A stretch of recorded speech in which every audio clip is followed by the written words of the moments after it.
In our continuing discussion of the frontier west, that is the Trans-Mississippi West, I want now to begin talking about big business in the West. Remember, the Gilded Age was the age in which business expanded toward giantism. And we see that played out in the South in certain ways. And now let's look at how it played out in the West in certain ways. We want to talk ultimately about mining and the changes that occurred in mining, the growth of the cattle industry and the changes that occurred in its historical trajectory, and the odd occurrence over the course of about 20 years of so-called bonanza farms. So let's look first at mining. Mining went from being a low capital intensive prospector-based economic activity in search of precious metals to a capital-intensive, hard rock, organized activity.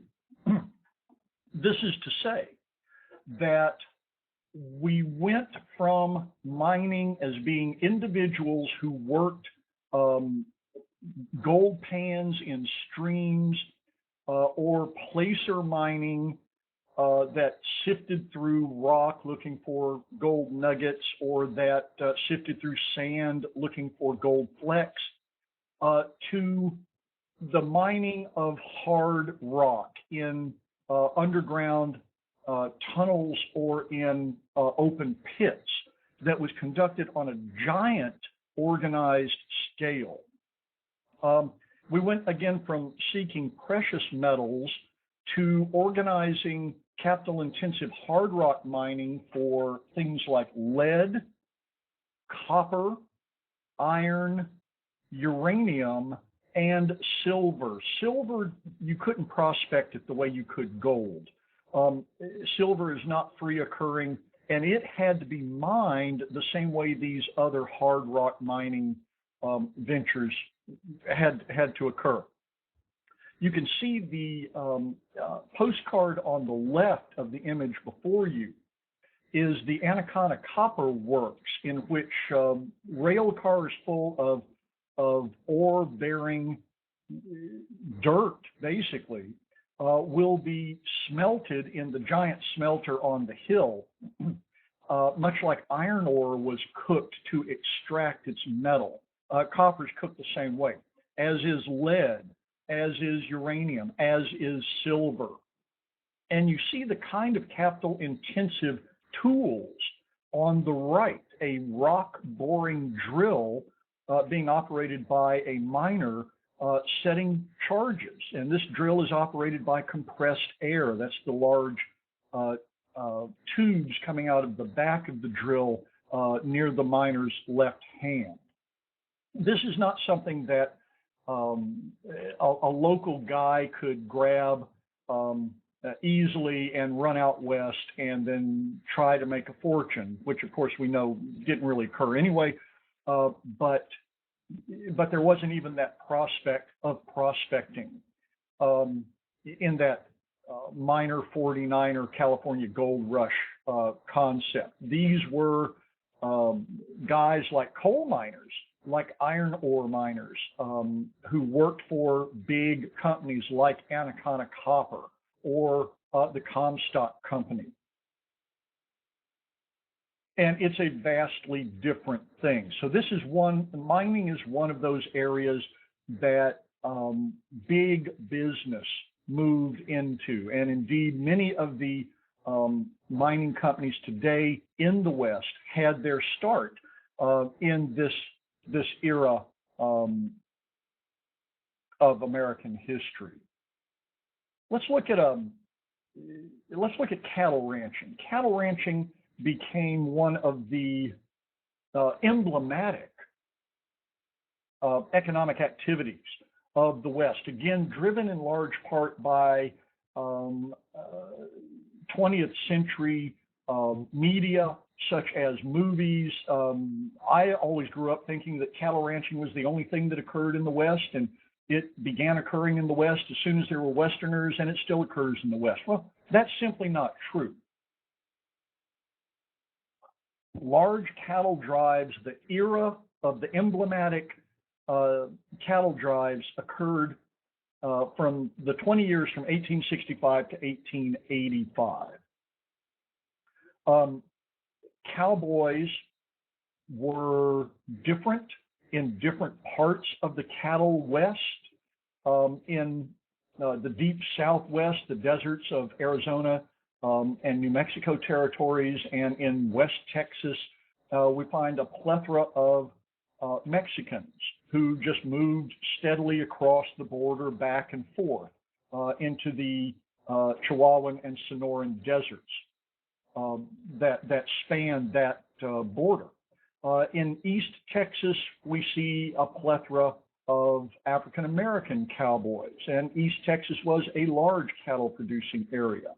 Throughout the rest of the West, whether it was in the Southwest or slightly later after the extinction of the buffalo herds that opened up Montana and the Dakotas and Wyoming to cattle ranching, we see white cowboys. But most of this occurred between 1865 and 1885. And what we're talking about here are the great cattle drives, in which herds of semi-wild and completely wild cattle were rounded up and driven, generally speaking, north to railheads. What threw this out of whack, what ended the big drives, is that rail expansion across the U.S., the large trunk lines and their expansion into spur lines in order to bring the railroad cars to the cattle ranches, stopped these gigantic cattle drives. There was no reason to do them. They were difficult and expensive. And if the railroad came to you, why would you have to go to it? Now, one of the most interesting things that occurred because of the expansion of the railroad and the halting of the cattle drives is that ranchers were able to hybridize their cattle. They moved away from the longhorn type of rangy, tough, wild cattle, interbreeding those longhorns and other tough breeds with Herefords primarily, and later with Angus, that allowed for a heavier cattle that wasn't quite as hardy, but produced more meat and more fat, better hides, and was substantially more docile, and so could be harvested significantly easier than those tough old cattle that had been the backbone of the original big cattle drive era. Another agribusiness, you might say, another change from yeoman farming to business-like farming was the development of so-called bonanza farms. Bonanza farms lasted for about 20 years. There's still some leftover bonanza farms now, but the heyday of the bonanza farm was from 1873-ish till about 1890. And indeed, the bonanza farm concept did not spread across the face of the West. It was concentrated in the wheat growing areas of Minnesota and the Dakotas, specifically because that was where the failure of the Northern Pacific Railroad in 1873 allowed its creditors to be paid in that formerly public land that Congress had given for railway expansion. People who were creditors of the Northern Pacific accepted large tracts of land in lieu of cash payments or in lieu of other kinds of assets. And as you can see from these two pictures of the Grandin Farm near Moorhead, North Dakota, which was a bonanza farm of 40,000 acres, this area is completely flat and could be worked like a factory. Rather than being worked like a sharecropping plantation in the South, or like yeoman or subsistence farming in the South and the West and even the East, it could be worked as a factory with repetitive duties done en masse, as you see here with the seeders and with the plows.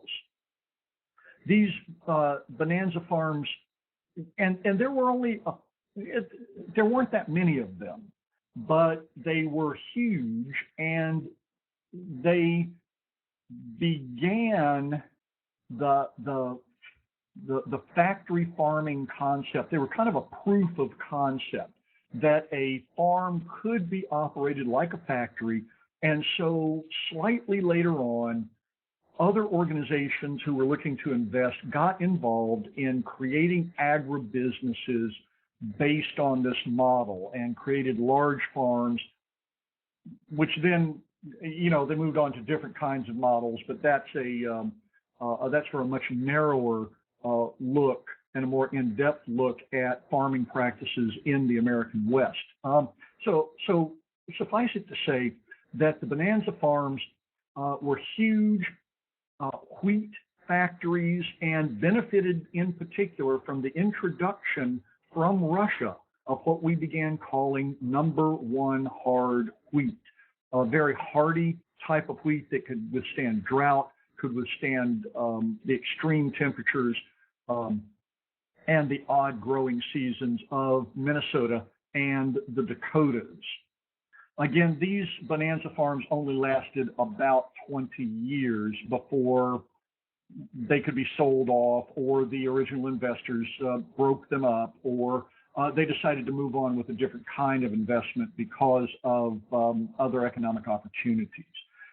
Let's look now at a map that shows first, and let me draw on this map, in this area,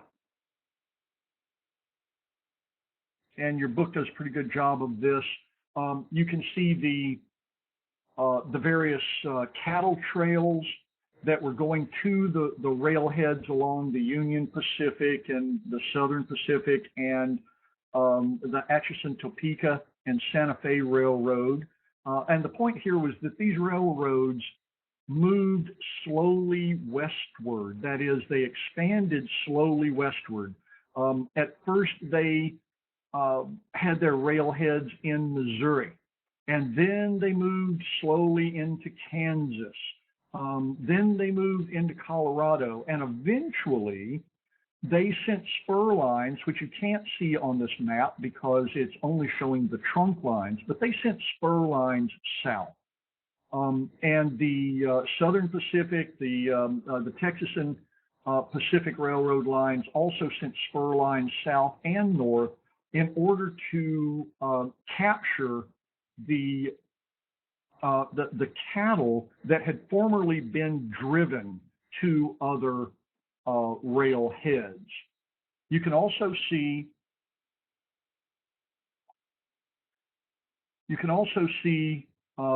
various mining. I'm going to draw a big circle here. In this area, of course, that is primarily in the Rockies or in the hill area of South Dakota, the Black Hills. Then you can see the number of mines there. And of course, that's not all of them, but that does give you a representative example of that hard rock mining area. And we see here the wheat farmers of the bonanza farms.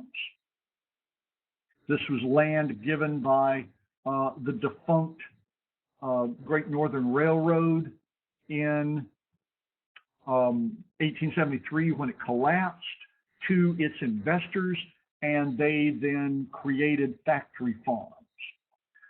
This concludes our discussion of big business in the frontier West. Thank you very much.